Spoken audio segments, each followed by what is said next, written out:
everyone, and welcome back to episode 10 of Bobble Pod. In this episode, I'm rejoined by Rashpal Singh Sagoo. Thank you for joining us again, Rashpal. Thanks for having us again. This episode, we're going to be covering the importance of video. Our last episode, we looked at the future outlook on video, and in that podcast, we discussed a number of things. And this podcast, we're going to talk about the importance of video and what it means to you if you're a business or an individual trying to promote yourself. But before I quickly continue, as always, you are listening on podcast streaming platforms. Please subscribe and follow us. Give your feedback, comment, like. And if you're on YouTube, hello YouTube. Don't forget to subscribe and click on the bell button so you can get notifications on when all our video content comes out. So straight into it, Rashpal. So why is video important as a creative tool for businesses? Video is such a strong medium compared to every other channel. I mentioned it in the previous podcast, but it's about connecting sound and vision together. So as a medium, and if you can tie in storytelling into it, it just becomes magnetic. People watch something. How many times have you watched a video and suddenly you got sucked into it more and more and more, and you think, wow, where's the time gone? So from that perspective...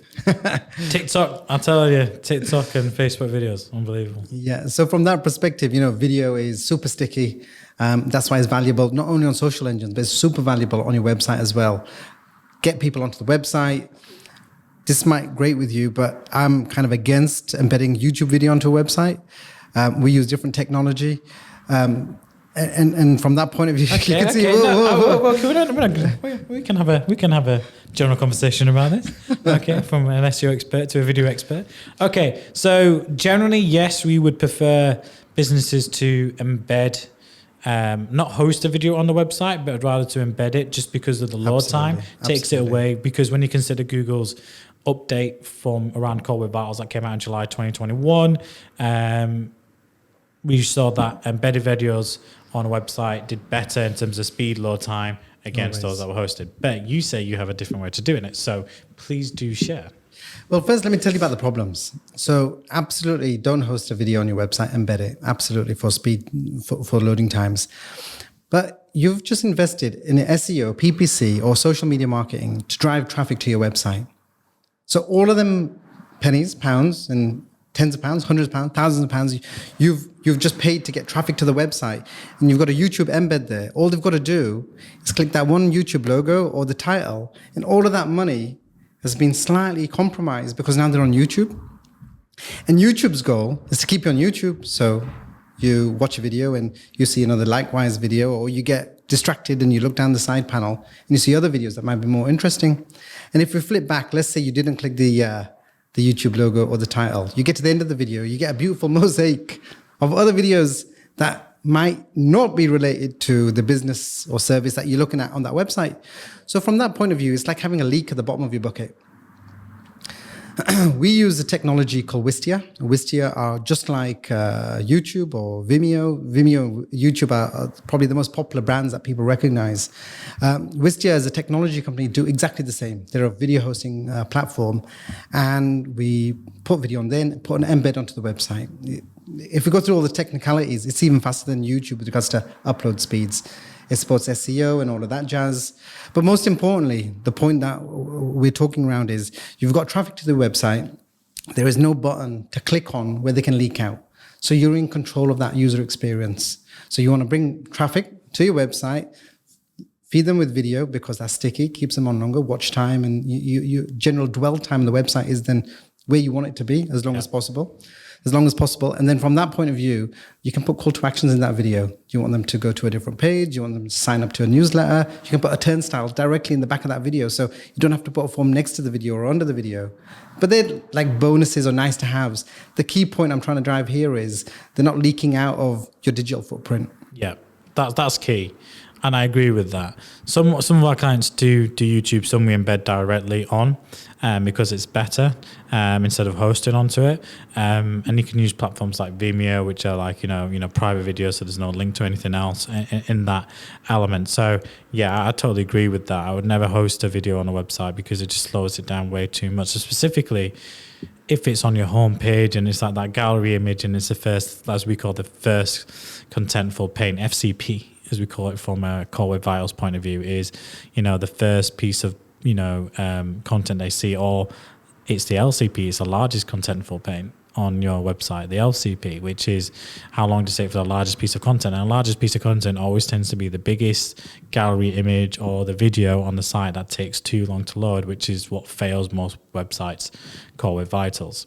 So no, it's really, really important for that. But if I'm a business out there, Rashpal, and I'm just about to get into video, and I'd be surprised if you're just about to get into video and not already tested into it, what tools are there out there in my arsenal? Because you're a video agency, you offer professional services, you will come at a price point, but there's a lot of businesses out there, micro, small businesses that can't really, it comes down to affordability, essentially.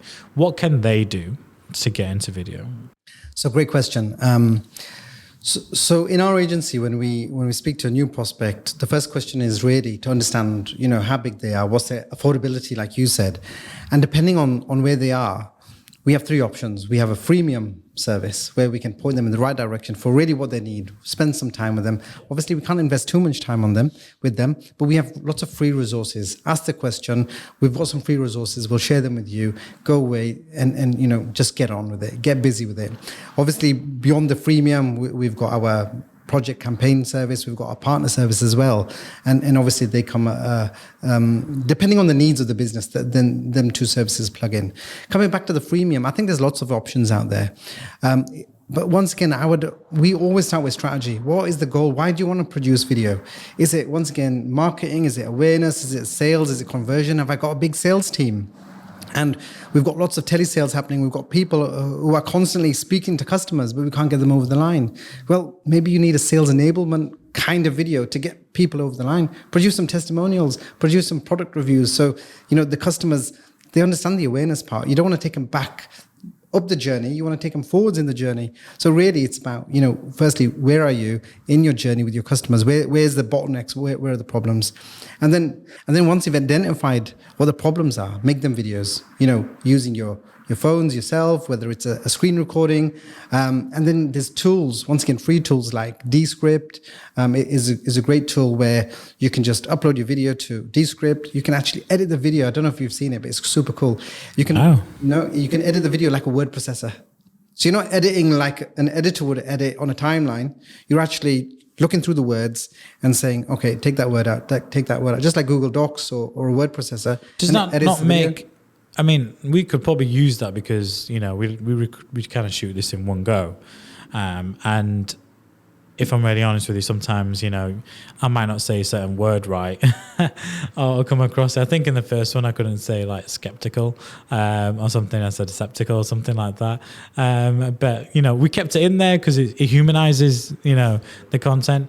But is there a risk that if you make too many mistakes and take some out keywords, then it doesn't really make sense when it comes together? Well, that's like anything, isn't it? When you write a story, if you take out too many of the keywords, when writing a story, it's not going to make sense either. So from that point of view, absolutely. What's quite magical about Descript, it's got some artificial intelligence in there, and you've got to record so many hours of content, and it starts to recognize your voice, and you can actually type in words, and it will recreate your voice. Which is quite a scary thought, really, because you could write a whole document out and they'll voice it out without you having to record anything. If it was just voice only, obviously you can't do the video aspect of it. But that's pretty... I'm not sure if my Yorkshire accent is something they want to automate. I mean, I know I've got a strong Yorkshire Leeds accent, and I'm proud more than anything else. But I know my voice is a lot deeper. I don't know if it's, to be honest, I don't know if it's suited to podcasting or video or speaking. I just know this is the voice I was born with, and this is what I've got. So fingers crossed, it's all good. But yeah, my voice in general, I'd love to see that automated. The less I have to talk on something like this, probably the more time I save from a business perspective. But okay, I see a lot of companies make a lot of mistakes with video. From a marketing perspective, social media perspective. What mistakes do you see that companies make, and what should those businesses try to avoid? Yeah, great question. So the mistakes that I see quite regularly, a lot of businesses make is when planning the strategy and then delivering a campaign, there isn't a joint up conversation between all parties. There's typically client, agency and video company. And what tends to happen is the client says, we need a campaign, we've got an event, let's put a landing page together, drive traffic to the landing page, or let's put a video on there. We've got some video from a previous event, or we can get somebody in to make a short promo and put it on the landing page.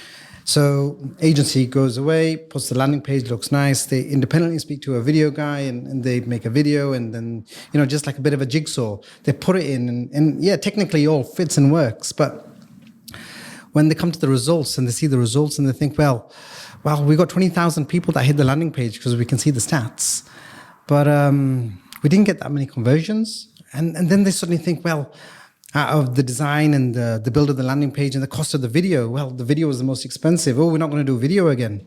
But they don't really understand what were the dynamics or what were the challenges or the issues that created the failure of the success. What were they thinking? What did success look like for them in the beginning part? And really, how could video play a more integral role? And then how are they supposed to measure that properly? So, for example, from our point of view, we would always say that the video department needs to be part of that conversation. What's the goal of the campaign? And make sure the structure of that video, the story of that video, the hook right at the beginning, the context straight after that, then the content, the main piece of the story is delivered in that structure, which it follows that kind of story structure. And then the call to action, what is that call to action? You've got to really spell it out in the video. If they're going to watch the video, that needs to be part of that structure. Then I talked about, in a previous episode with you, I talked about using technology, the right technology. So we're agency partners with an outfit called Wistia. And when we embed a Wistia embed onto a landing page, what that gives us is insights not only about what's happening with that video, granular data, but it also gives us data about what's happening on the landing page that it lives on. So now, if we can see 20,000 people have hit a landing page, and we can see, well, out of 20,000, only 2,000 have watched the whole video, yeah? So that's 10%. But we can also see the granular analytics that, well, did people drop off or did they watch all of the video? And everyone that, all 2,000 did watch all of the video, well, we can derive really quickly, well, the video performed with regards to whoever did watch it to its full entirety. Then we can start to think about, well, if only 2,000 out of the 20,000 people actually watched the video, was the landing page too busy? Was the design of the landing page a bit weak? Was the video above the fold? Was it positioned in pole position that people are going to come here? That's your biggest asset. That's the most amount of investment you made for this page, for this campaign. Is it in pole position? So when people come into that landing page, they see the video first, they click play, and they consume that content. And what we see 9 times out of 10, what happens is the video is a little thumbnail at the bottom, or it's hidden between content, or there's just a little play button, and it gets lost in the excitement. Or there's other things on that landing page where they're trying to sell or promote or say other messages. It just gets a bit too convoluted. So with regards to helping people understand how to use video, as well as having a joint up plan, you've got to have the right technology so you can see what happens afterwards. Next question really comes down to why we talked about this in the last episode is like, we finished off in terms of like the future of what video looks like. And you said like people should focus on like LinkedIn and TikTok. But the question I want to ask in this one in terms of when we talk about the importance of video is why is video so important across social media advertising? So video is super important on social media advertising. And it's once again, at home, on television, at the cinema, we just get engrossed in trailers, in content, in films, in news.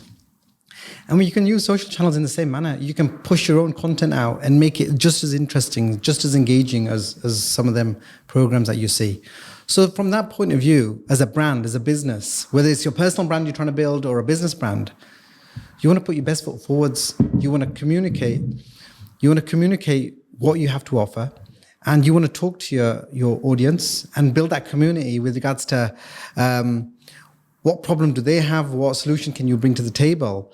And video is the most powerful medium really to do that. You can tell a story and explain so many different analogies and create so many parallels in the content of that.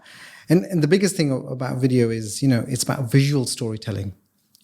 that is the most powerful thing about, taking people on a journey, getting that drone shot, getting a shot of a camera where you can see the parallax and it coming across on a slider or on some tracks. And that really immerses you in that story to make it super interesting. Yeah, the things about social media is, and the biggest challenge on social media and why it's important is you've got max 15 seconds to kind of like get your message across.